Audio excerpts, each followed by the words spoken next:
Akhir tadi panitia lagi ngobrol-ngobrol, saya kedengeran. Mereka nggak cerita sama saya, cuma pas lagi ngobrol saya dengar. Apa itu? Polisi bilang begini kemarin sebelum acara, kalau Habib Bahar naik ceramah nggak boleh bahas macam-macam ya, udah bahas Islam aja, bahas agama aja. Awas kalau Habib Bahar bahas macam-macam. Polisi, saya kasih tahu sama kamu, saya kalau mau ceramah jangan diatur-atur. Saya nggak bisa diatur, saya nggak bisa diatur kalau mau ceramah. Kalau polisi mau ngatur saya, jangan suruh saya ceramah, suruh polisi dan saya ceramah di atas itu terus. Oleh karenanya saya sampaikan, kalau memang mau tangkap, jangan tangkap panitia. Mau salahkan, jangan salahkan panitia. Mau penjarakan, jangan penjarakan panitia. Kalau mau tangkap, mau penjarakan, mau bunuh, tangkap, penjarakan dan bunuh saya. Saya tanggung jawab penjara. Selanjutnya yaitu duduk nanti dulu.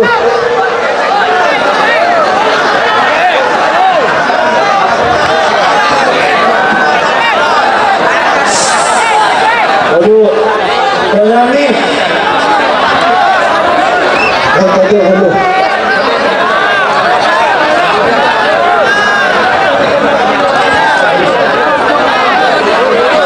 Mau'izatul hasanah yang terakhir, yaitu mau'izah yang kita nanti-nantikan bersama. Hal ini akan disampaikan Al-Mujahid fi sabilillah Al-Habib Bahar bin Smith. Kepada beliau waktu dan tempat kami haturkan. Allahu Akbar. Sallu ala Nabi Muhammad.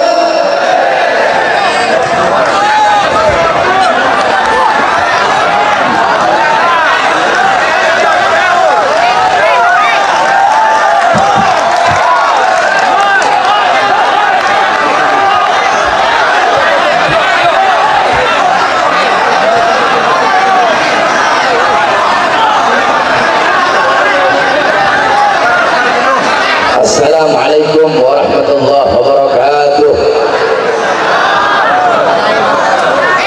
Bismillah wassalatu wassalamu ala rasulillah Muhammad ibn Abdullah wa ala alihi wa sahbihi wa man wala.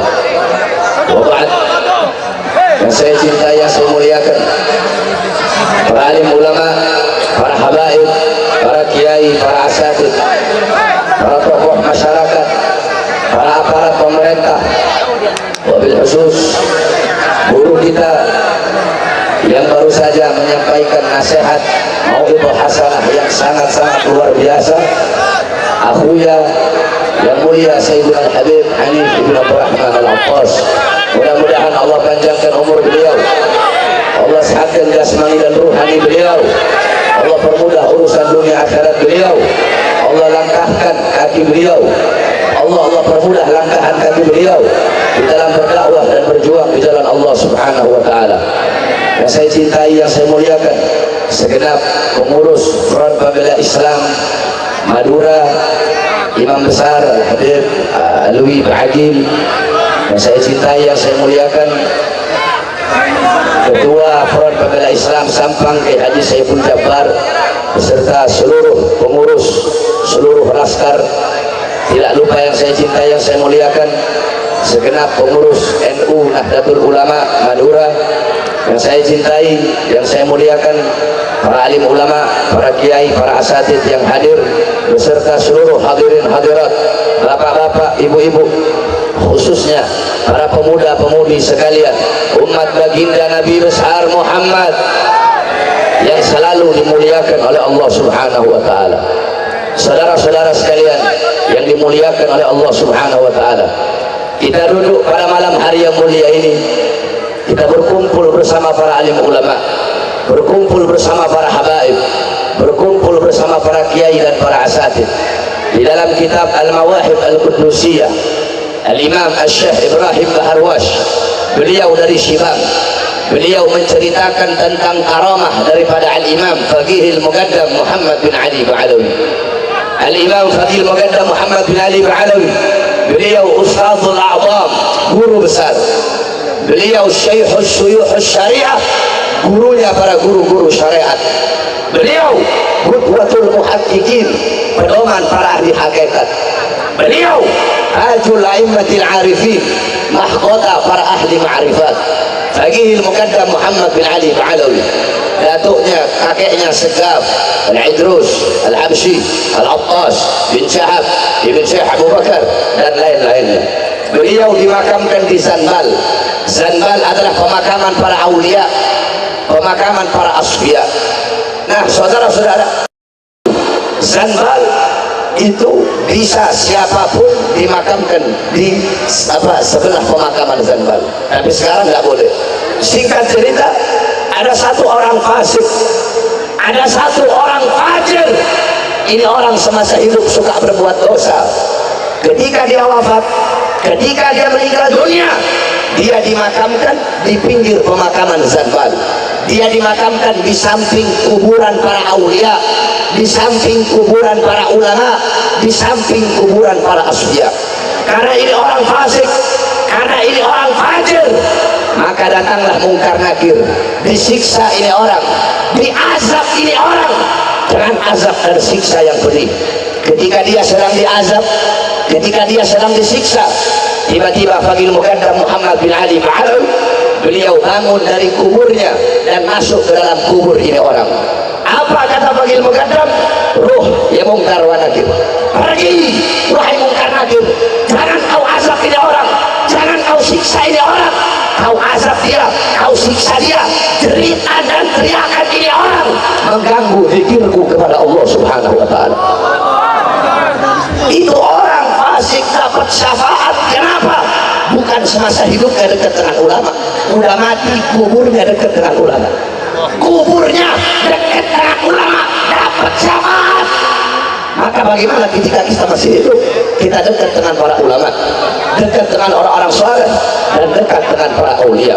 Oleh karenanya, jangan jauh dari ulama, jangan jauh dari orang-orang saleh, jangan jauh dari para habaib. Saudara-saudara sekalian yang dimuliakan oleh Allah Subhanahu wa ta'ala, sedikit saja ingin saya sampaikan, meneruskan apa yang telah disampaikan oleh guru kita Al-Habib Hanif Ibn Abdurrahman Al-Abbas. Tadi saya di belakang mendengar nasihat beliau. Beliau membawa satu makalah Sayyidatuna Fatimah, yang dimana Sayyidatuna Fatimah berkata, khairun nisa an la tara rajulan wa la yaraha rajulun. Sebaik-baiknya perempuan, sebaik-baiknya wanita adalah wanita yang tidak melihat laki-laki yang bukan muhrim dan tidak dilihat oleh laki-laki yang bukan muhrim. Saudara-saudara, banyak wanita-wanita kita zaman sekarang, istri-istri kalian, mereka tahu di mana letak lemari, di mana letak dapur, di mana letak kompor, di mana letak kasur. Tetapi istri-istri kita, wanita-wanita kita, mereka tidak tahu di mana letak anak-anak perempuan kita. Istri-istri kalian, emas, intan, permata, berlian dikunci rapat-rapat dalam lemari. Kenapa? Takut dilihat orang. Kalau dilihat orang nanti diambil, nanti dicuri, nanti dirampok. Emas, intan, permata, berlian, uang kalian, kalian kunci rapat-rapat dalam lemari. Kenapa? Anak-anak perempuan kalian, kalian umbar kayak binatang. Apakah emas, permata lebih berharga daripada anak-anak perempuan kalian? Setiap malam rumah Sayyidina Ali gelap. Para sahabat bertanya, ya Ali, apakah kamu tidak punya uang untuk beli lentera? Apakah kamu tidak punya uang untuk beli lilin? Apa jawab beliau? Saya punya lilin di rumah, saya punya lentera di rumah, tapi sengaja saya matikan bila malam. Agar apa? Agar orang-orang yang lewat tidak bisa melihat walaupun bayangan anak-anak perempuanku. Bayangan anak perempuannya tidak rela dilihat, apalagi wujud anak-anak perempuannya. Saudara-saudara sekalian yang dimuliakan oleh Allah Subhanahu wa ta'ala, makanya jangan heran kenapa Hadramut itu melahirkan para ulama, melahirkan para aulia, melahirkan para asfiya. Kenapa? itu tidak terlepas daripada kepribadian wanita-wanita yang ada di sana. Sampai-sampai diceritakan, dijelaskan, wanita-wanita di Hadramut mereka keluar seumur hidup cuma 3 kali. Pertama, ketika mereka masih kecil, keluar bersama orang tuanya. Kedua, ketika mereka menikah, keluar dari rumah orang tua ke rumah suaminya. Ketiga, ketika mereka sudah wafat, keluar dari rumah diantar ke kuburnya. Wanita-wanita Hadramut ketika mereka jalan di satu lorong, kemudian di lorong itu ada laki-laki, mereka cari jalan lain yang tidak ada laki-lakinya, saudara-saudara. Makanya wanita-wanita di sana melahirkan para ulama. Kenapa? Karena mereka wanita yang salihah, alimah, jayyi'ah, abidah, zahidah, wari'ah, muallimah, mudarrisah, mu'addibah lil abna. Mereka mendidik anak-anaknya dengan betul. Allah sudah bilang di Al-Quran, nisa'ukum harsun lakum, wanita-wanita kalian adalah ladang bagi kalian. Kita laki-laki yang bercocok tanam, ladangnya adalah perempuan. Kalau kita bercocok tanam di ladang yang bagus, ladang yang baik, ladang yang subur, hasilnya bakal bagus, hasilnya bakal baik. Tapi kalau kita bercocok tanam di ladang yang rusak, ladang yang kering, ladang yang kerontang, maka hasilnya pun akan rusak. Satu contoh, di Mekah ada ulama besar, siapa yang nggak kenal? Syekh Yasin Al-Fadali, Muslim dunia, Imam Suyuti fi zamani, Imam Suyuti pada zamannya. Beliau membawa hadis beserta sanad-sanadnya nyambung sampai kepada Rasulullah SAW. Tetapi tidak ada satupun anak-anak laki-laki beliau yang menggantikan beliau sebagai ahli hadis. Putus. Anak-anaknya semua jadi pengusaha. Anak-anaknya semuanya buka usaha. Kenapa? Karena istri beliau bukan seorang mu'allimah. Istri beliau bukan seorang mu'addibah. Istri beliau adalah seorang pedagang, sehingga semua anak-anaknya ikut menjadi pedagang. Lihat Al-Habib Ali bin Muhammad Habsyi. Habib Ali bin Muhammad Habsyi, siapa yang tidak kenal beliau? Pengarang Maulid Qutrar. Bahkan dalam riwayat, Habib Ali adalah manusia yang paling dicintai oleh Nabi di zamannya, di masanya.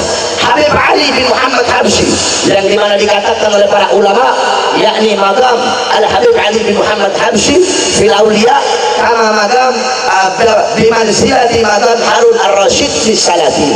Kedudukan Habib Ali bin Muhammad Al-Habsyi itu di dalam kewalian sama seperti kedudukan Sultan Harun Ar-Rasyid di dalam kesultanan. Cuma bedanya, Sultan Harun Ar-Rasyid menertawakan dunia beserta isinya. Kalau Habib Ali menertawakan dunia beserta akhirat, beserta isi kedua-duanya ditertawakan oleh Habib Ali bin Muhammad Habsyi. Habib Ali bin Muhammad Habsyi di umur 11 tahun berjumpa dengan Nabi Muhammad yaqdatan, dalam keadaan sadar, dalam keadaan terjaga, yang dimana dikatakan magam yang paling tinggi di seorang wali, di atas wali kutub, yaitu ketika dia berjumpa dengan Nabi dalam keadaan sadar. Itu magam seorang wali yang paling tinggi. Habib Ali mendapatkan magam tersebut di umur 11 tahun. Kenapa? Itu tidak terlepas dari pendidikan ibunya Syarifah Alwiyah Al-Jufri yang mendesak beliau, yang berkata, ya Ali, kalau ente gak ketemu sama dato ente dalam keadaan sadar, Umi tidak akan pernah ridho sama ente, wahai Ali. Sehingga Habib Ali berusaha sekeras mungkin, semampu mungkin untuk bisa berjumpa dengan Rasulullah dalam keadaan sadar. Syekh Ibrahim Al-Madbuli datang ke uminya, datang ke ibunya. Umi Ibrahim habis mimpi ketemu Rasulullah. Apa kata uminya? Ya Ibrahim, kalau cuma ketemu sama Nabi lewat mimpi, itu anak perempuan. Kalau udah ketemu langsung sama Nabi, itu baru anak laki-laki, wahai Ibrahim. Lihat bagaimana wanita-wanita mendidik anaknya. Saudara-saudara sekalian yang dimuliakan oleh Allah, Al-Imam Al-Habib Umar bin Abdurrahman Al-Attas, Ahmad bin Hasan Al-Attas, beliau berkata, aku pernah menemukan catatan tangan seorang wanita dari kabilah Al-Amudi. Ini wanita menulis dengan tangannya syarah kitab Minhaj Al-Imam An-Nawawi. Di akhir tulisan ini wanita berkata, tolong dikasih uzur, tolong dikasih maaf kalau ada kata-kata yang salah dalam penulisan ini kitab. Kenapa? Karena aku menulis ini kitab dalam keadaan menyusui anak-anakku. Wanita di Hadramut nyusuin anak sambil nyarahin kitab. Enggak heran Habib Abdullah bin Alwi Al-Haddad umur 7 tahun hafal Quran, umur 9 tahun hafal kutubus sittah, Bukhari, Muslim, Sunan Abi Daud, Tirmidzi, Ibnu Majah, Nasa'i. Umur 11 tahun hafal kutubul Ghazali, Ihya Ulumuddin, Bidayatul Hidayah, Minhajul Abidin, Mukashafatul Qulub, Darul Ilm, dan lain-lainnya. Kenapa? Wanita kita di Hadramut nyusuin anak sambil bikin kitab. Nggak heran pedagang-pedagang yang jualan di pasar-pasar di sana, apalagi di Tarim, mereka tidak boleh dagang di pasar kalau belum hatam 3 kali kitab Minhajul Talibin Al-Imam An-Nawawi. Oleh karenanya, saudara-saudara sekalian, melanjutkan apa yang disampaikan guru kita Habib Hanif, sebaik-baik wanita, sebaik-baik perempuan yang tidak melihat dan tidak dilihat oleh laki-laki yang lain. Ini pertama yang ingin saya sampaikan. Yang kedua, melanjutkan apa yang disampaikan oleh guru kita, bahwasanya saudara-saudara kita yang ada di Lombok, mereka sedang ditimpa gempa bumi. Saudara-saudara, qala Rasul sallallahu alaihi wasallam, mathalul mu'min fi tawaddihim wa ta'atufihim wa tarahumihim mathalul jasad idza ishtaka min 'udhu tada'a sa'irul jasad bis-sahari wal humma. Apa kata Nabi? Perumpamaan orang mukmin di dalam mengasihi, di dalam menyayangi, di dalam saling tolong menolong, itu bagaikan satu jasad, bagaikan satu badan. Apabila ada sebagian anggota tubuh, apabila ada sebagian a'dha, sebagian jawarih, sebagian anggota jasad yang merasakan sakit, maka seluruh anggota tubuhnya akan merasa demam, merasa panas. Kita sakit gigi, yang sakit gigi, cuma yang merasakan itu rasa sakit, bukan cuma gigi. Kalau orang sakit gigi, semua anggota tubuhnya itu merasakan rasa sakit. Kamu punya jempol luka, yang merasakan sakit itu bukan cuma jempol, tapi seluruh anggota tubuh akan merasakan sakitnya itu jempol. Nah, begitulah perumpamaan orang mukmin di dalam mengasihi, menyayangi dan saling tolong menolong. Saudara-saudari kita ada di Lombok, beberapa hari yang lalu, beberapa minggu yang lalu, mereka ditimpa, mereka diberikan musibah, mereka diberikan ujian berupa gempa bumi bertubi-tubi, saudara-saudara. Nah, luka mereka, luka kita, penderitaan mereka, penderitaan kita, air mata mereka, air mata kita. Mereka yang kehilangan harta sama seperti kita kehilangan harta kita. Mereka orang tua yang kehilangan anak sama seperti kita sebagai orang tua yang kehilangan anak-anak kita. Mereka anak-anak yang kehilangan orang tua sama seperti kita kehilangan orang tua kita. Mereka suami yang kehilangan istrinya sama seperti kita kehilangan istri kita. Mereka istri yang kehilangan suaminya sama seperti istri kita kehilangan kita. Oleh karena kita doakan agar Allah Subhanahu wa taala angkat segala macam musibah, bencana, bala, dan Allah gantikan dengan rahmat dan kasih sayang. Saudara-saudara, kama qala Rasul sallallahu alaihi wasallam, la taqumus saah hatta takthura zalazil. Kata Nabi, tidak akan terjadi yang namanya kiamat kecuali banyak gempa bumi di mana-mana. Jadi gempa bumi adalah salah satu daripada tanda-tanda kiamat. Saudara-saudara, ada satu hadis riwayat Al-Imam Turmudi, riwayat Al-Imam Ad-Daruqutni dari Sayyidina Utsman bin Affan radhiyallahu anhu, yang dimana Sayyidina Utsman berkata, ketika kami sedang berada di Gunung Thabir bersama Rasulullah, Sayyidina Umar dan Sayyidina Abu Bakar, ketika itu Gunung Thabir bergetar, Gunung Thabir berguncang, Gunung Thabir gempa bumi, Gunung Thabir batu-batunya jatuh. Maka ketika itu Rasulullah meletakkan telapak tangannya, Rasulullah berkata, wahai Thabir, belum saatnya bagimu. Wahai Thabir, tenanglah, diamlah, di atasmu ada seorang nabi, ada seorang siddiq, maksudnya Sayyidina Abu Bakar As-Siddiq radhiyallahu anhu, dan ada 2 orang syahid, maksudnya Sayyidina Umar dan Sayyidina Utsman radhiyallahu anhu. Itu riwayat Imam Turmudi. Adapun riwayat Bukhari Muslim dalam kitab sahihnya bahwasanya Rasulullah menaiki Gunung Uhud bersama Sayyidina Abu Bakar, Sayyidina Umar dan Sayyidina Utsman. Ketika itu Gunung Uhud gempa bumi, Rasulullah letakkan tangannya, Rasulullah berkata, wahai Uhud, belum saatnya bagimu. Wahai Uhud, tenanglah, di atasmu ada seorang nabi, ada seorang siddiq, dan ada 2 orang syahid. Kemudian Rasulullah berkata, dosa apa yang telah kalian lakukan? Perbuatan maksiat apa yang telah kalian lakukan sehingga Allah berikan ini gempa bumi kepada kita? Di zaman Sayyidina Umar bin Khattab radhiyallahu anhu, idza zulzilatil Madinah, ketika Madinah diguncang dengan gempa bumi, khataba Umar bin Khattab amaman nas, Sayyidina Umar bin Khattab berkhutbah di hadapan manusia. Qala Umar, ya ahlal Madinah, ma asraqtum ma ahdastum. Sayyidina Umar berkata, wahai penduduk Madinah, perbuatan apa yang begitu cepat engkau lakukan? Pekerjaan apa yang begitu cepat kalian lakukan sehingga Allah kasih ini gempa bumi kepada kita? Dosa apa yang begitu cepat kamu lakukan? Perbuatan maksiat apa yang begitu cepat kalian lakukan? Wallahi, lain adat, demi Allah, kalau besok terulang lagi, kalau besok ada gempa susulan, kalau besok gempa lagi, lakhrujanna min baini adhurikum, aku akan keluar di antara kalian, aku akan keluar di antara tengah-tengah kalian, aku tidak mau tinggal bersama kalian kalau besok ada gempa susulan. Di zaman Sayyidina Umar bin Abdul Aziz dilanda gempa bumi, beliau kumpulkan RT, RW, lurah, camat, bupati, wali kota, gubernur, semua pemerintah dikumpulkan oleh beliau. Apa kata Sayyidina Umar ibn Abdul Aziz? Umar ibn Abdul Aziz 2 tahun menjabat sebagai khalifah, maka selama 2 tahun keadilan itu terasa bukan hanya kepada manusia, bahkan binatang-binatang merasakan keadilan beliau.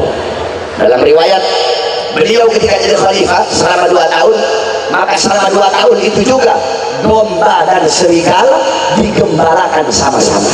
Jadi serigala tidak berani makan domba ketika beliau menjabat sebagai khalifah.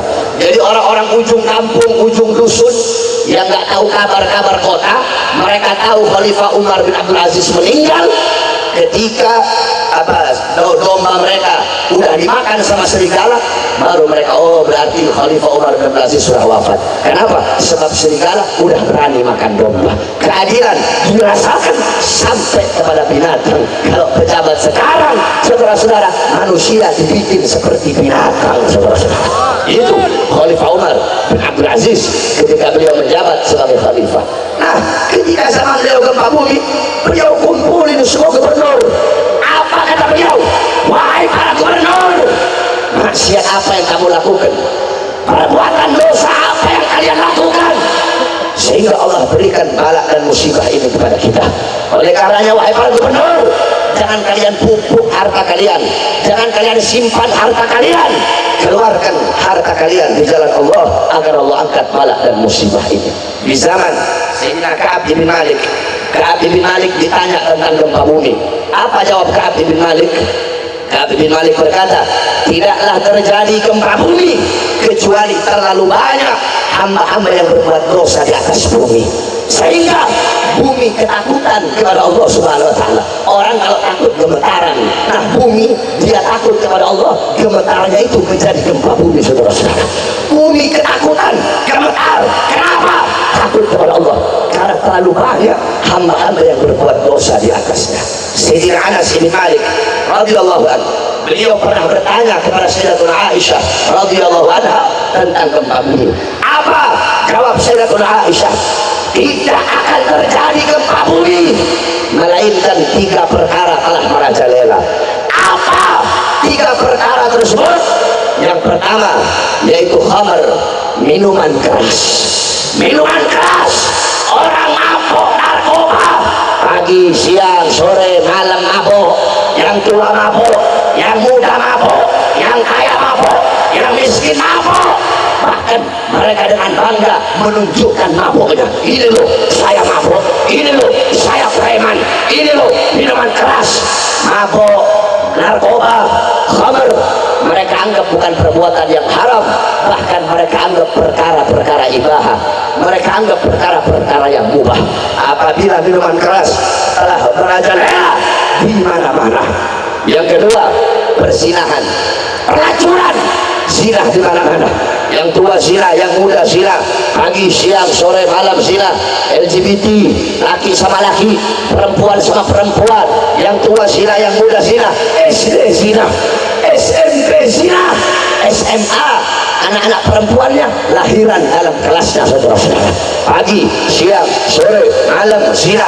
Wanita-wanita tidak lagi malu untuk membuka aurat, urat malu mereka sudah putus. Zina depan umum. Apabila perbuatan zina telah melebar, telah terjadi di mana-mana. Yang ketiga, musik-musik dunia. Yang ketiga, musik-musik dunia, dangdutan, orkesan, disko-diskoan, dangdut, orkes, disko, di mana-mana. Orang-orang lupa dengan Quran, lupa, lidahnya kering dari membaca Quran, dari zikir, dari tahlil, dari tahmid, dari tasbih, dari takbir, dari tamjid, dari sholawat. Lupa sama Allah, lupa sama Quran, sibuk dengan musik-musik dunia, sibuk dengan dangdut, sibuk dengan orkes, sibuk dengan disko, sibuk dengan musik-musik yang membuat lupa kepada Allah Subhanahu wa Ta'ala. Bahkan ada orang sekarang gambusan gambusan tapi sambil mabuk, saudara-saudara. Ada gambusan tapi sambil narkoba. Hadirin sekalian yang dimuliakan oleh Allah, para salafun saleh, mereka senang dengan musik-musik, senang dengan salawat-salawat, tetapi senangnya mereka, gambusannya mereka dengan gambusannya kita nggak sama. Gambusannya mereka Rasulullah hadir, gambusannya mereka nggak ada lagu-lagu dunia-dunia, nggak ada. Gambusannya mereka salawat. Contoh Habib Abdullah bin Muhsin Al-Abbas, keramat Empang. Beliau ketika sedang membuka kitab Sahih Bukhari, beliau lazim rutin membuka Bukhari. Tiba-tiba datang Al-Habib Muhammad bin Ahmad Al-Muhdar Bondowoso. Habib Muhammad datang, Habib Muhammad berkata, "Had gambus." "Mana gambus?" "Anak pengen main gambus." Kata Abdullah, "Kenapa gambus?" "Nama had gambus." "Iya, anak mau main gambus." Itu gambus baru dikentring sering sekali. Habib Muhammad berkata, "Fadhal ya Rasulullah, faddali ya Sayyidah Fatimah, faddal ya Sayyidina Ali, faddal ya Sayyidina Hasan, faddal ya Sayyidina Husain." Dan Habib Abdullah berkata, "Hum yahdurun." Mereka hadir. Rasulullah, Sayyidah Fatimah, Sayyidina Ali, Sayyidina Hasan, na'am, hum yahdurun ya. Mereka sedang hadir di sini. Apa kata Abdullah? "Wallah, kalau Rasulullah hadir dengan main gambus, anda mau buka Bukhari, anda mau main gambus saja, yang penting Rasulullah hadir." Jangan kamu samain main gambusnya beliau sama main gambusnya kita, saudara-saudara.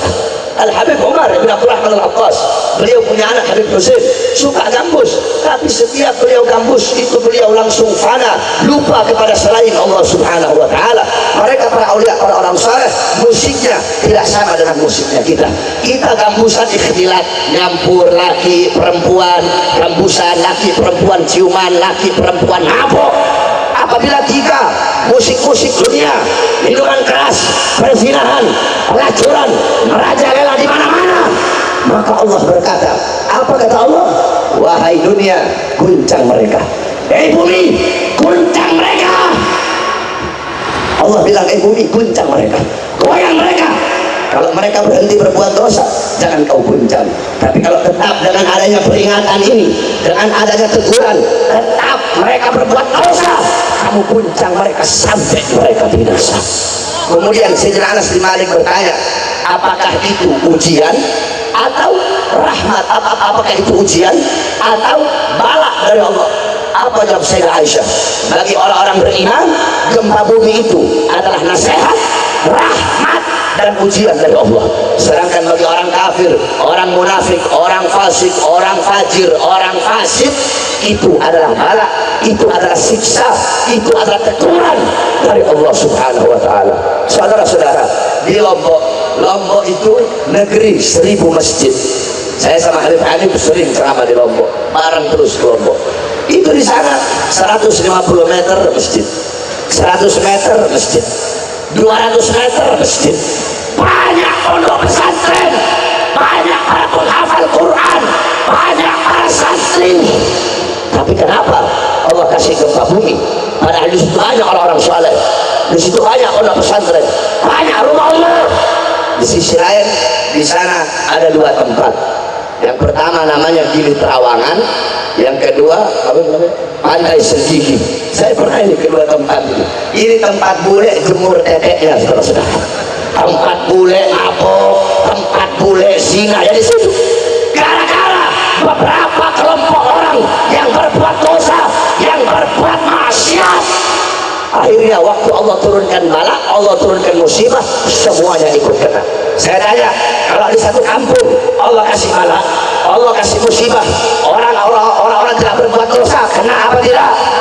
Kena apa tidak? Anak-anak kecil yang tidak bermaksiat, tidak punya dosa, kena apa tidak? Syuyukhun rukka, orang-orang tua yang selalu ruku di masjid, selalu sujud, kena apa tidak? Kena apa tidak? Mereka ikut kena kalau Allah sudah turunkan musibah. Allah sudah bilang dalam Al-Quran, "Wa ma asabakum min musibatin fabima kasabat aydikum." Dan apa-apa yang menimpa kalian daripada musibah, daripada keburukan, daripada gempa bumi, daripada longsor, daripada kebakaran, daripada tsunami, itu semua melainkan karena perbuatan tangan kalian. Wa ma asabaka min hasanatin famin Allah, wa ma asabaka min sayyi'atin famin nafsika. Apa-apa yang menimpamu daripada kebaikan itu datangnya dari Allah, dan apa-apa yang menimpa kamu daripada keburukan, maka itu datangnya akibat perbuatan kamu sendiri. Makanya saya tanya sama orang Sampang, jawab semua yang keras, apakah kalian mau Sampang diberi musibah oleh Allah? Mau Sampang kena gempa bumi? Mau Sampang kena tsunami? Mau Sampang kena kebakaran? Kalau kalian mau Sampang aman dari bala, aman dari musibah, aman dari bencana, mulai sekarang siapapun, kalau ada yang mabuk di kampung kalian, ada yang narkoba di kampung kalian, ada yang melacur di kampung kalian, ada dangdut, ada orkes, ada disco, hancurkan, rubuhkan untuk menjaga kampung kalian dari bala dan musibah yang datang dari Allah Subhanahu wa Ta'ala. Ada dangdut, rubuhkan. Ada orang mabuk, kampangi. Jaga kampung kalian dari bala, bencana, azab dan siksa yang datangin dari Allah Subhanahu wa Ta'ala. Ini yang kedua. Yang terakhir yang ingin saya sampaikan, saudara-saudara, Nabi Allah Adam alaihissalam berwasiat kepada anaknya. Apa wasiat Nabi Adam? Idza aradtum fi'la syai'in faqaddimu thalathata asya'. Wahai anak-anakku, kalau kalian ingin melakukan suatu perkara, ingin melakukan suatu pekerjaan apapun, maka dahulukanlah 3 perkara. Apa 3 perkara itu? Saya tidak bahas yang kedua. Yang satu saja, kata beliau, istasyurul akhyar. Yang pertama, musyawarahlah dengan orang-orang soleh, musyawarah dengan para ulama, musyawarah dengan para habaib, para kiai. Ini law istasartul malaikah fi akli min asyajarah la asyaru alayya bitarkih. Kata beliau, andaikan dulu aku musyawarah sama malaikat di dalam memakan buah khuldi, aku musyawarah dulu sama malaikat, maka mereka akan memberikan saran petunjuk kepadaku untuk meninggalkan perbuatan memakan buah khuldi tersebut. Sayang, aku dulu tidak musyawarah dengan malaikat. Jadi Nabi Adam mengajarkan kepada kita, di dalam melakukan perbuatan apapun, hal apapun, hendaklah musyawarah dengan ulama, musyawarah dengan orang-orang soleh. Ustaz, kiai, habib, saya punya anak yang bagus, dikasih nama siapa? Anak laki nama siapa yang bagus? Anak perempuan nama siapa yang bagus? Nanti itu Ustaz, itu kiai, itu habib jawab, oh, nama yang sunnah itu pakai abad, Abdullah, Abdurrahman, Abdurrahim, Abdul Jabbar, Abdul Malik, Abdul Samad, Abdul ini, Abdul itu, Abdul ini, Abdul itu, dan lain-lainnya. Terus sunnah memberi nama anak dengan nama-nama Nabi, nama-nama Rasul, Adam, Idris, Nuh, Saleh, Ibrahim, Yusuf, Zakaria, Yahya, Isa, dan lain-lainnya. Sunnah memberi nama anak dengan nama-nama Nabi Muhammad. Tasammau bismi fala taknau bi kunyati, bernamalah dengan namaku dan jangan berkunyah dengan kunyahku. Siapa nama Rasulullah? Muhammad, Ahmad, Thaha, Yasin, dan lain-lainnya. Sunnah memberi nama anak tafaulan, tabarukan kepada para sahabat Nabi dan para tabi'in, Abu Bakar, Umar, Utsman, Ali, Amr, Yasir, Usama, Zaid, Zubair, dan lain-lainnya, Salman, dan lain-lainnya. Sunnah memberi nama anak tafaulan kepada para imam, para ulama, para imam, Hanafi, Syafi'i, Maliki, Hambali, Nawawi, Zarkashi, Suyuti, Abdul Qadir Jailani, Abil Hasan Syadili, Alwi, Salim, Syarbini, Haytami, dan lain-lainnya. Sunnah memberi nama anak dengan mengikuti nama orang-orang saleh, Abu Bakar, Umar, Abu Bakar, Umar, Abu Bakar. Kenapa? Tafaulan ke Habib Abu Bakar Gresik. Ini anak nama siapa? Khalil. Kenapa? Tafaulan ke Khalil Bangkalan. Makruh memberi nama anak dengan nama-nama orang fasik, Alek, Tommy, Johnny, Hengki. Hukumnya makruh. Kemudian haram memberi nama anak dengan nama-nama dewa, Latta, Uzza, Rama, Krishna, Wisnu, Sinta, Anoman. Saya tanya, banyak tidak anak-anak Islam namanya Rama? Banyak apa tidak? Anak-anak Islam namanya Krishna, anak-anak Islam namanya Wisnu, putri-putri Islam namanya Sinta. Haram, tidak boleh menamai dengan nama-nama dewa. Nah, makanya tanya sama ulama, Ustaz, Kiai, Habib, anak mau nikah, yang bagus bulan apa, yang bagus hari apa, sunnahnya bulan apa? Nanti dijawab sama istri Ustaz, dijawab sama itu Kiai, kalau mau pahala sunnah nikahnya itu bulan Syawal. Loh kok bisa? Jadi begini, dijelasin nanti sama Kiainya. Syawal itu diambil dari kata syala yashulu, yakni bermakna irtifa, maknanya mengangkat. Ya, Imam Ibn Mandur dalam kitabnya Lisanul Arab, beliau berkata syala yashulu, yakni Syawal itu dari kata syala yashulu. Dulu orang Arab jahiliyah mereka itu mengambil Syawal dari kata syalat anaqatu bidanabiha, onta betina mengangkat ekornya. Maksudnya apa? Dijelasin. Jadi kalau bulan Syawal itu onta betina mengangkat ekor. Maksudnya mengangkat ekor apa? Nggak mau kawin, menolak kawin, nggak mau nikah. Kalau ada onta laki datang, diangkat ekornya, berarti dia nolak, dia nggak mau kawin. Nah, orang Arab jahiliyah tidak mau menikahkan anak-anak perempuan jadi bulan Syawal. Kenapa? Tatoyur, merasa sial karena sesuatu. Nanti ini aja onta betina ngangkat ekor. Nanti kalau anak saya kawin bulan Syawal, nanti cerai, nanti susah, nanti pisah. Nah, dibantah keyakinan mereka oleh Rasulullah. Dengan apa? Dengan menikahi Sayyidatuna Aisyah di bulan Syawal. Sebagaimana dalam hadis Sahihul Muslim, qalat Aisyah, tazawwajani Rasulullah fi Syawal wa bana bi fi Syawal. Kata Sayyidah Aisyah, Rasulullah menikahi aku di bulan Syawal dan Rasulullah malam pertama dengan aku di bulan Syawal. Al-Imam Nawawi kata fihi istihbabut tazwid fi Syawal wa dukhul fihi. Ini hadis adalah anjuran, ini hadis adalah sunnah menikah di bulan Syawal dan melakukan malam pertama di bulan Syawal. Makanya tanya sama ulama, tanya sama orang-orang soleh, Ustaz, Kiai, Habib, ini ada 4 calon perempuan, Zulaiha, Fatimah, Hasanah, Malika. Mana yang harus saya pilih? Fatimah, Zulaiha, Hasanah, atau Malika? Tanya sama beliau-beliau. Kalau kamu tanya sama Kiai Saiful Jabbar, Kiai Saiful Jabbar bilang pilih Hasanah atau pilih si Malika. Yani satu. Kalau kamu tanya sama saya, Bahar, ini ada 4 perempuan, mana yang harus saya pilih? Nikahi 4-empatnya. Loh, kok bisa? Saya cinta sama kamu.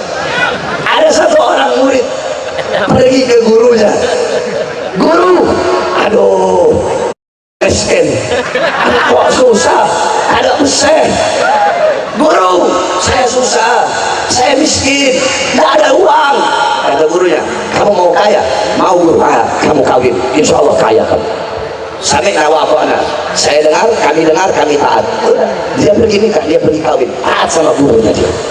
Akhirnya udah kawin dia datang, aduh guru, habis kawin tambah susah saya, tambah miskin, gak kaya. Kata gurunya, oh kamu nikah lagi. Dia nurut, enggak guru, dia nikah lagi 2. Udah punya 2 istri, datang lagi, guru, udah nikah lagi, udah. Terus udah tambah kaya, enggak kaya tuh, tetap aja kayak dulu. Kamu nikah lagi 3. Dia nikah lagi 3, nurut dia sama gurunya. Udah kawin 3, datang lagi gurunya. Udah guru, terus udah kaya, belum kaya juga. Kamu coba kawin lagi 4 terakhir. Dia pergi kawin 4, udah punya istri 4, dia datang lagi. Kata gurunya, udah kaya? Enggak kaya guru, tetap aja sama kayak dulu. Kata gurunya, bukan kamu yang nggak kaya, tapi kamu yang tidak bersyukur kepada Allah Subhanahu wa Ta'ala. Ketika dulu kamu masih bujang, kamu bisa menghidupi diri kamu sendiri. Ketika kamu kawin 1, kamu bisa menghidupi orang lain, berarti kamu lebih kaya dari sebelumnya. Cuma punya istri 1, kamu tambah lagi punya istri 2, bisa menghidupi 2 orang, berarti lebih kaya dari sebelumnya. Punya istri lagi 3, oh lebih kaya dari sebelumnya karena bisa menghidupi 3 orang. Kawin lagi 4, berarti kamu sudah lebih kaya dari sebelumnya. Kenapa? Karena kamu bisa menghidupi 4 orang perempuan. Saya nggak nyuruh kamu nikah lagi, enggak. Saya cuma bilang kalau kamu tanya sama saya suruh kawin 4. Atau enggak, ada 4 calon bebas, kamu nikahi 1, yang 3 buat saya. Tanya sama orang soleh. tanya sama ulama, tanya sama kiai. Nah, di dalam memilih nama, milih istri, milih hari nikah saja harus tanya ulama, apalagi milih pemimpin. Betul. Apalagi milih pemimpin. Betul. Tanya sama ulama, tanya sama kiai. Cuma kalau mau nanya, jangan nanya sama kiai yang kebanyakan makan duit pejabat. Kalau mau tanya, jangan tanya sama ulama yang kebanyakan makan duit pemerintah. Jangan kebanyakan nanya sama ulama yang habis dapat dana 1 triliun. Kenapa? Dimiliki ke kiri nanti kamu.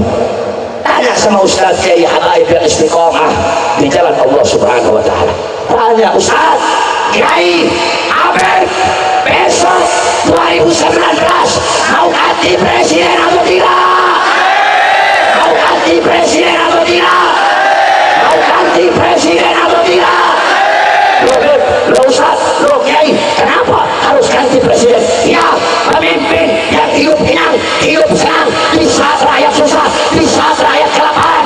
Pemimpin yang bohong kepada rakyat, yang menipu rakyat, yang tidak mensejahterakan rakyat, wajib untuk diturunkan di negara. Tanya sama ulama, Ustaz Kiai Habib, besok 2019 mau pilih Jokowi apa tidak? Mau pilih Jokowi apa tidak? Mau pilih Jokowi apa tidak? Kenapa enggak? Wakilnya Kiai. Wakilnya Kiai enggak? Enggak. Kiai. Mau pilih apa enggak? Wakilnya Kiai. Habib, Habib. Nah, wakilnya Habib. Habib. Wakilnya wali. Wakilnya Jokowi malaikat. Kok nggak mau kamu? Beb, kenapa? Ustaz kenapa? Kiai kenapa? Ya, karena mereka diusung oleh partai penista agama. Siapapun yang diusung oleh partai penista agama, kami umat Islam akan menenggelamkan partai penista agama. Saya tanya semuanya, siap tenggelamkan PDI? Siap tenggelamkan partai pendukung penista agama? Kenapa? Saudara-saudara, saya kasih tahu sama kamu, partai ini kepala, partai ini rois kepalanya. Nah, calon yang diusung ini mutabe itu pengikut. Kalau partainya partai setan, siapapun hatta malaikat bakal kiblatnya ke setan, saudara-saudara. Kenapa? Partainya sebab partainya partai setan, partainya partai iblis. Makanya saudara-saudara sekalian yang dimuliakan oleh Allah Subhanahu wa Ta'ala, tetapi sayang ketika banyak orang-orang yang dimana mereka ingin mendeklarasikan 2019 ganti presiden, bahkan kemarin ada seorang perempuan malah datang preman-preman bayaran. Ya, preman berani sama perempuan, saudara-saudara. Preman berani sama perempuan. Preman kayak begitu bawa kemari, kita kulitin tatonya, saudara. Preman apa kayak begitu disamperin sama orang Madura, paling tatonya dari duluan itu, saudara. Saya tanya, kurang ajar tidak? Kurang ajar tidak? Kurang ajar tidak? Kemarin di Surabaya, polisi, kalian itu harusnya di tengah, enggak pro kanan, enggak pro kiri. Kalian polisi harusnya jadi wasit. Acara 2019 ganti presiden dibubarin, acara 2019 tetap Jokowi, kenapa kalian lindungi? Kalau acara 2019 tetap Jokowi dilindungi, harusnya acara 2019 yang sah secara konstitusi harusnya juga kalian lindungi. Atau setidaknya kalian jadi wasit polisi, kalian di tengah, bukan turun ke lapangan. Harusnya jadi wasit malah turun ke lapangan, harusnya jadi penengah malah ikut-ikutan. Kami umat Islam tidak akan pernah diam, kami umat Islam tidak akan pernah tunduk kalau preman bayaran, ormas-ormas bayaran, dan para polisi sudah ikut turun ke tengah-tengah lapangan untuk ikut bermain, maka umat Islam Madura akan ikut turun ke lapangan untuk berperang. Polisi ikut turun ke lapangan, pakai nantang-nantang FPI lagi. FPI lagi sibuk di Lombok sana ngurusin orang-orang yang kena musibah. Betul? Jangan usah nantang FPI, nantang saya aja. FPI kegedean, lawan saya aja dulu. Oleh karena itu saudara-saudara, kita umat Islam tidak pernah cari musuh, betul? Tidak pernah cari musuh, betul? Kami ingin FPI dan Banser bersatu. Kita tidak mau cari musuh. FPI tahlilan, Banser tahlilan, sama-sama ngaji. FPI nya ditahlilin, Banser nya ditahlilin, sama-sama ditahlilin, saudara-saudara. Kita tidak pernah cari musuh, betul? Tidak pernah cari lawan, betul? Tapi kalau musuh datang ingin melawan, kami Allah akan pernah kami berhenti berjuang, akan mundur walaupun harus hancur. Saya tanya masyarakat Madura, kalau musuh datang lawan apa jangan? Musuh datang lawan apa jangan? Lawan apa biarkan? Lawan apa biarkan? Orang Madura maju atau mundur? Maju atau mundur? Maju atau mundur? Musuhnya ribuan, maju. Ribuan. Musuhnya bawa senjata, maju. Bawa senjata, bawa tank, bawa gas air mata, siap maju, siap melawan, siap hancur, siap binasa. Allahu Akbar, Allahu Akbar, Allahu Akbar.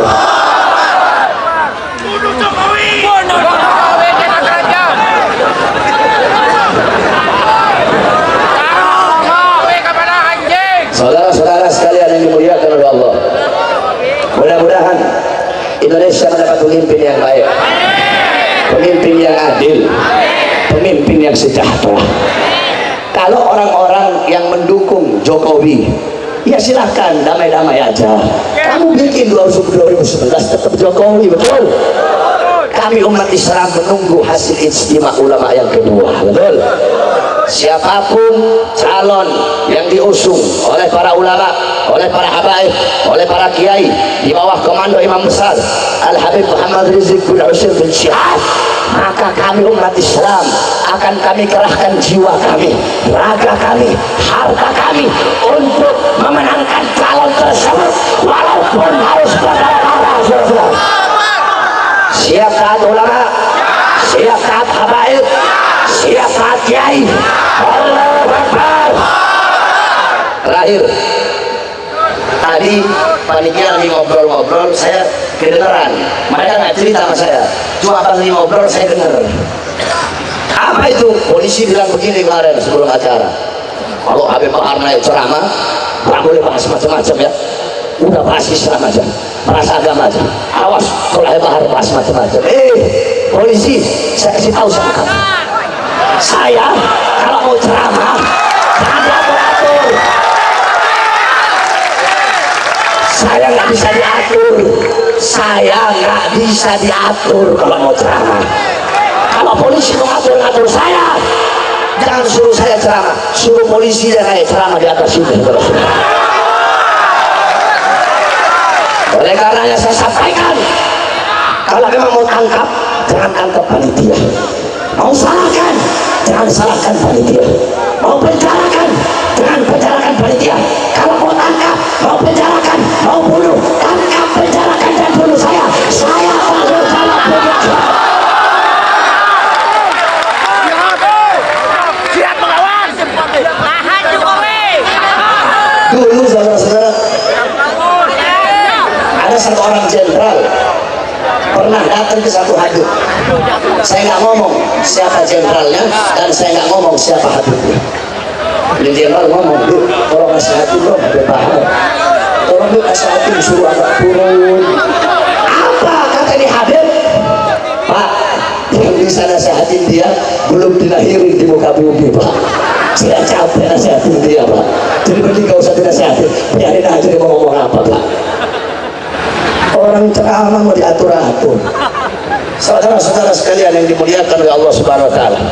Oleh karenanya saya tanya kepada seluruh hadirin, ingin tidak pemimpin yang baik? Ingin tidak pemimpin yang mensejahterakan rakyat? ingin tidak pemimpin yang memakmurkan rakyat?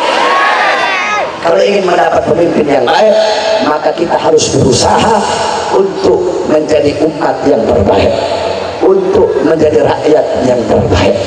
Oleh karenanya kita doakan mudah-mudahan Indonesia mendapatkan pemimpin yang baik, pemimpin yang adil, yang bisa mensejahterakan rakyat. Sebab kenapa? Bedanya pemimpin sekarang dengan para pahlawan. Kalau para pahlawan, Bung Tomo, Bung Karno, Bung Hatta, Jenderal Sudirman, Pangeran Diponegoro, Imam Bonjol, dan lain-lainnya, beliau-beliau mengorbankan jiwa, mengorbankan nyawa, mengorbankan darah untuk kemerdekaan Indonesia. Itu pahlawan. Pejabat sekarang, mereka bukan mengorbankan jiwa, bukan mengorbankan nyawa demi Indonesia, tetapi rakyat, bangsa, dan Indonesia yang mereka korbankan untuk urusan perut partai dan politiknya, saudara-saudara. Rakyat jadi korban, bangsa jadi korban, Indonesia yang jadi korban. Oleh karenanya, sama-sama kita berjuang agar Allah berikan Indonesia pemimpin yang baik, yang taat, yang patuh, dan yang tunduk kepada Allah Subhanahu wa Ta'ala. Amin, amin, ya Rabbal Alamin. Sebelum saya tutup, saudara-saudara, sebagaimana yang telah kamu ketahui semua, 11 tahun yang lalu saya buka majelis taklim, 4 tahun lalu saya buka pondok pesantren dengan darah dan air mata. Dari 11 tahun lalu saya buka majelis sampai 4 tahun lalu saya buka pondok, tidak ada satu titik pun uang pemerintah masuk dalam majelis atau pondok pesantren saya, saudara-saudara. Kenapa? Bukan berarti saya anti pemerintah, atau bukan berarti kalau ada pondok terima bantuan dari pemerintah salah. Enggak salah. Siapapun ustadz, kiai, habib, pondok, majelis terima bantuan dari pemerintah, itu enggak salah. Enggak, bahkan harus pemerintah keluarkan. Itu hanya ikhtiarnya saya saja. Kehati-hatian saya enggak mau terima bantuan dari pemerintah. Sebab kenapa? Kalau saya terima bantuan dari pemerintah, nanti saya ceramahnya begini, Jokowi, Masya Allah, anak soleh, anak nurut sama mak pantai.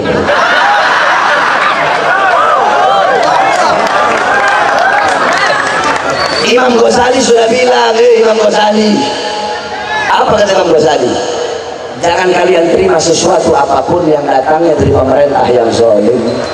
Kalau engkau terima, akan tertanam dalam hatimu rasa simpati kepadanya, punya budi, sehingga maksiatnya kamu biarkan, mungkaratnya, dhalalatnya, sayyiatnya. Ustaz, kiai, habib, itu pejabat gak bener, kenapa gak ditegur? Nggak enak saya menegur. Kemarin saya habis kasih Fortuner, ada tidak yang begitu? Nggak enak saya menegur. Kemarin habis nyumbang semen 1000 sak buat pesantren saya, banyak tidak?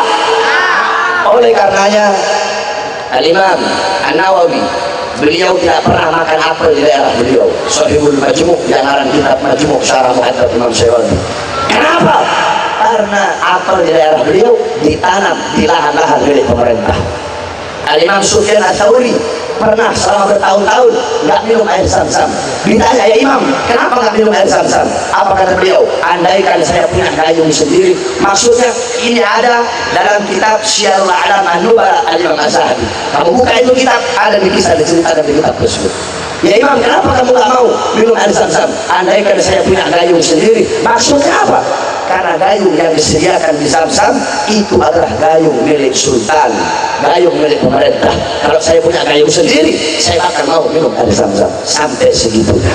Oleh karenanya, hadirin sekalian, saya harapkan kepada seluruh hadirin hadirat yang hadir untuk mengeluarkan hartanya di jalan Allah untuk pembangunan pondok pesantren kami. Sekarang itu anak-anak di pondok pesantren, pondoknya salaf. Habib Hanif sering ke sana, dan saya ngarep Habib Hanif bisa ngajar tiap minggu, cuma beliau terlalu sibuk. Jadi ya 3 bulan sekali beliau datang isi di sana. Nah, saudara-saudara, bentar, nanti sambil salawat bareng-bareng sambil bersolawat. Pakai sorban aja, pakai sorban lebih enak, pakai sorban. Ya punya sorban. Nah ini di atas kita ini nih, kiai ini. Habib juga ini, Habib jangan pelit ini. Jadi Habib kok pelit ini. Cucu Nabi pada pelit-pelit. Itu Dola bin Aqil minta itu. Dola bin Aqil punya mebel besar pelit itu Dola itu. Mana Dola itu? Minta itu. Yang di atas mahalah Habib. Nah hadirin sekalian yang dimuliakan oleh Allah. Sekarang santri ada 150. Buat kebanyakan habaib dan aduh tambah pusing dan santri Habib. Santri Habib ini nakalnya 2 kali daripada yang bukan Habib. Makanya sempat saya kumpulin nih santri yang Habib, yang Sekap, yang Idrus, yang Habsi, yang Atros, yang Musa'ab, yang Bersulit, saya kumpulin. Saya bilang, ente orang yang ngebunuh anak bukan PKI, yang ngebunuh anak bukan polisi, ente orang yang ngebunuh anak, nggak batin sama nakalnya ente orang anak. Mungkin ini karma buat anak. Dulu nakal di pondok, buka pondok dapat santri nakal semua terus. Oleh karenanya kami lagi beli tanah itu yang di sebelah ribuan meter lagi kami beli semua. Oleh karena kami harapkan hadirin mengeluarkan hartanya di jalan Allah sambil kita bersolawat kepada Rasulullah. Semuanya ikhlas. Salatullah salam ala Taha. Pakai sorban saya.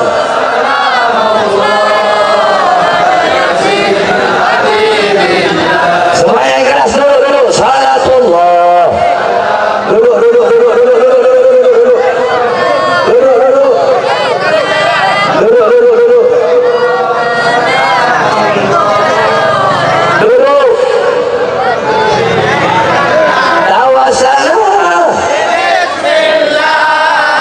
Wabil hadi Rasulillah.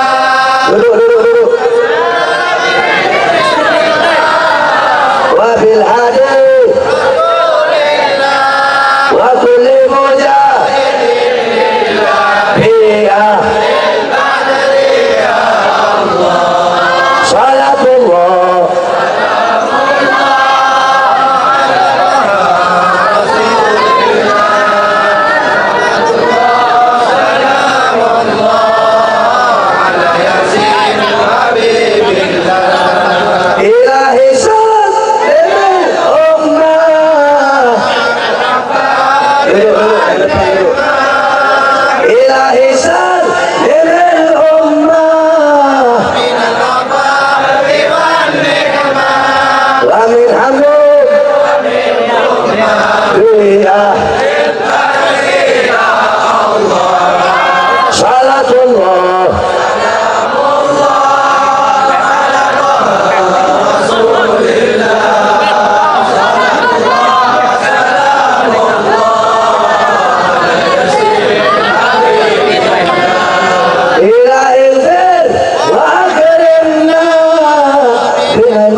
sampaikan, saudara-saudara, banyak orang-orang di luar sana yang dimana mereka selalu mengatakan bahwasanya FPI itu radikal, betul?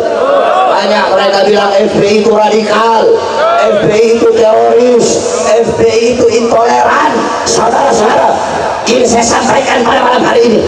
Kalian yang mengatakan bahwasanya FPI itu radikal, yang mengatakan bahwasanya FPI itu intoleran, yang mengatakan bahwasanya FPI itu adalah teroris, dengarlah kalian bahwasanya golongan mereka Front Pembela Islam yang kalian sebut sebagai golongan radikal, sebagai golongan intoleran, sebagai golongan teroris, mereka lah yang nantinya andaikan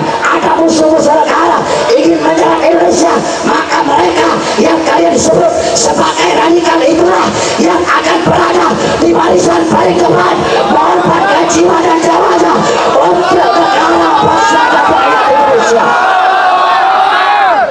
Hidup FPI, hidup FPI, hidup Habib Rizik.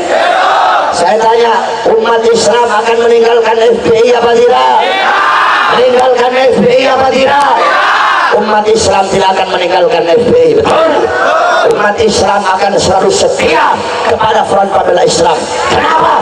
Karena Front Pembela Islam selalu menjadi golongan-golongan yang terdepan dalam beramar ma'ruf nahi munkar, dalam berusaha untuk menjadikan umat Islam sebagai umat yang terbaik. Selama 20 tahun Front Pembela Islam menjadi benteng NKRI, benteng Ahlus Sunnah wal Jamaah. Oleh karenanya umat Islam tidak akan pernah meninggalkan Front Pembela Islam. Dan kami umat Islam, kami sampaikan kepada siapapun yang memusuhi FPI, siapapun yang memusuhi Habib Rizik, siapapun kalian, apapun agama kalian, apapun pangkat dan jabatan kalian, kalian memusuhi FPI, kalian memusuhi Habib Rizik, tapi Allah, kalian akan menjadi musuh umat Islam. Allahu Akbar, Allahu Akbar. Saya tanya umat Islam Sampang, siap berjuang bersama Front Pembela Islam, siap berjuang bersama Habib Rizik, siap berjuang bersama ulama. Allahu Akbar, Allahu Akbar, Allahu Akbar. Rabbi fanfa'na bi barakatihim واهدنا الحسنى بحرمتهم وعمدنا في طريقتهم ومعافاتي من الفتن وصلى الله على سيدنا محمد وعلى اله وصحبه وبارك وسلم. الحمد لله رب العالمين والعفو منكم والسلام عليكم ورحمة الله وبركاته.